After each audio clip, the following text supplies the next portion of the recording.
Ledwaba aims to become the first woman to serve as president of SAFA, but she says the playing field is not level. After being denied an opportunity to raise her objections with SAFA, Ledwaba says she had no other option but to approach the South African courts. SAFA has already filed a notice for an intention to oppose. Ledwaba is viewed as incumbent Danny Jordaan's main rival and was cleared to contest the presidential elections, but she is not eligible to serve in the next SAFA National Executive Committee. As a candidate, I have serious concerns. I have serious concerns of violation of our own statutes. I have serious concern of this particular constitution that has been overruled and not in line with the statutes.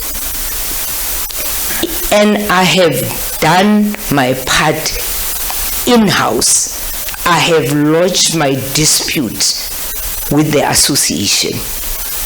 I have lodged my dispute and I've stated what my disputes are.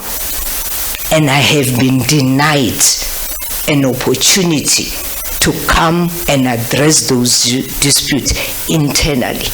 Meanwhile, Ledwaba says the 52 SAFA regions who don't get enough financial support from SAFA are ruled by fear and intimidation. According to her, the 40 SAFA NEC members each received a sum of 100,000 rand as ex gratia payment.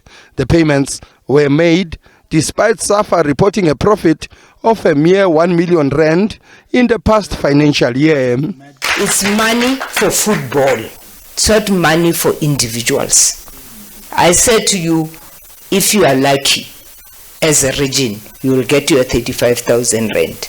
That 4 million rand, remember we are 40, we are going to be 47. You can calculate how much money is going to go to individuals, the pocket of politicians. That 4 million rand could have paid 52 regions for 2 months. Ledwaba, who has served as SAFA vice president for the past 4 years, says if elected as president, she will redirect funds to grassroots level for proper football development. She will also call on former footballers to get involved and plow back. I am not going to be frightened by any letter or any other thing that they are trying to do. I'm going to stand firm. Football legends are also demanding drastic change in football administration in the country. This is the only country whereby we host the World Cup. After hosting World Cup, everything just went down. If you look at the countries that they host the World Cup, after hosting the World Cup, everything is bright. We are having a big problems whereby we need a change. I am here saying that I support Ms. Ledwaba in her goal and her ambition to change football in South Africa, which we know is needed. We know it's needed for all the reasons: grassroots, for the national team, for the women's and the men's game, for development in the country, for school sports, for everything that pertains to South African football. We should take the blame as well that we haven't been voicing our concerns. We haven't been fighting for ourselves. The only time people look at us that we can make a contribution to football is as coaches. We can't all be coaches.